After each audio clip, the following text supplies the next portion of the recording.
মন কারণে কি আসিয়া সওয়াল করবেন বসাইয়া, দিয়েন গো নবীজি পর্দা উঠায়া, দেখিব আপনাকে আপন নজরে, দেখিব আপনাকে আপন নজরে। ইয়া রাসূলুল্লাহ ইয়া হাবিবাল্লাহ, ওই যদি নবী গো আপনার দিদার,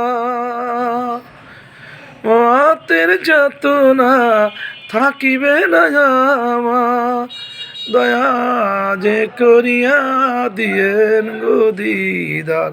ইয়া রাসূলুল্লাহ